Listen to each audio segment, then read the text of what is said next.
Kovai women's centre by motherhood மருத்துவமனை சார்பாக ஓவிய போட்டி. குழந்தைகள் தினத்தை முன்னிட்டு நடைபெற்ற இதில் 3 வயது முதல் 12 வயது வரையிலான குழந்தைகள் ஆர்வமுடன் பங்கேற்பு. நவம்பர் 14ஆம் தேதி குழந்தைகள் தினத்தை முன்னிட்டு கோவை மேட்டுப்பாளையம் சாலையில் விமன்ஸ் சென்டர் பை மதர்ஹுட் மருத்துவமனை சார்பாக ஓவிய போட்டி மருத்துவமனை அரங்கில் நடைபெற்றது.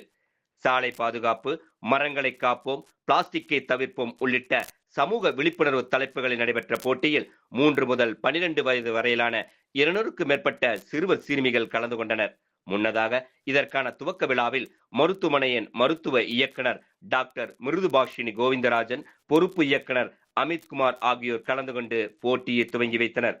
போட்டிகளில் கலந்து கொண்ட குழந்தைகள் தங்களது படைப்பாற்றல் மற்றும் கலைத்திறமைகளை வெளிப்படுத்தினர். சிறந்த ஓவியங்கள் தேர்வு செய்யப்பட்டு வரும் நவம்பர் 14ஆம் தேதி குழந்தைகள் தினத்தில் நடைபெற உள்ள விழாவில் வெற்றி பெற்றவர்களுக்கு முதல் பரிசாக சைக்கிள், 2ஆம் பரிசாக இசைக்கருவி மற்றும் 3ஆம் பரிசாக கல்வி உபகரணங்கள் வழங்க உள்ளதாக மருத்துவமனை நிர்வாகத்தினர் தெரிவித்தனர். நவம்பர் 14ஆம் தேதி குழந்தைகள் சிறப்பு பிரிவு மருத்துவமனை விமன்ஸ் சென்டர் பை மதர்ஹுட் மருத்துவமனையில் துவங்க உள்ளது குறிப்பிடத்தக்கது. சென்டர் பை மதர்ஹுட் ஹாஸ்பிட்டல் நாங்கள் எவ்ரி இயர் சில்ட்ரன்ஸ் டேக்காக நாங்கள் டிராயிங் காம்படிஷன், ஃபேன்சி ட்ரெஸ் காம்படிஷன்லாம் நடத்திட்டு இருக்கோம். லாஸ்ட் 10 இயர்ஸாக இது நடத்திட்டு இருக்கோம். இந்த இயரும் இப்போ போயிட்டுருக்கு. இதில் சுமார் ஒரு 100 குழந்தைங்க கலந்துருக்காங்க. இதில் சேவ் அண்ட் எர்த்து, அப்புறம் ஆக்சிடென்ட் ஃப்ரீ, அதுதான் தீமு. ஈவினிங் டிராயிங் இது ஃபேன்சி ட்ரெஸ் காம்படிஷன் நடத்துகிறோம். இதுக்கு ப்ரைஸ் அனௌன்ஸ் பண்ணுறது 14th அன்றைக்கி அனௌன்ஸ் பண்ணுறோம். First prize cycle, second prize musical kit, third prize education இது கொடுக்குறோம். தேங்க்யூ. கோயம்புத்தூரில் Mettupalayam road woman centre by motherhood ஹாஸ்பிட்டல்னு. சுமார் ஒரு 100 இது வரைக்கும் 100 குழந்தைங்க வந்திருக்காங்க. அவங்க ரொம்ப ஹாப்பியாக இருக்காங்க. அவங்களுக்கு இந்த மூமெண்ட் ரொம்ப ஹாப்பியாகவும், பேரண்ட்ஸும் ரொம்ப என்ஜாய் பண்ணிட்டு இருக்காங்க.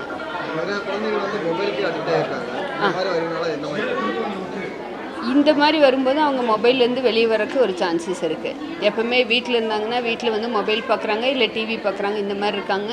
இந்த மாதிரி வெளியே கூட்டிகிட்டு வரும்போது அவங்க மற்ற இதுவும் கற்றுக்கிற மாதிரி இருக்குது. ராஜலக்ஷ்மி.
அந்த வளையல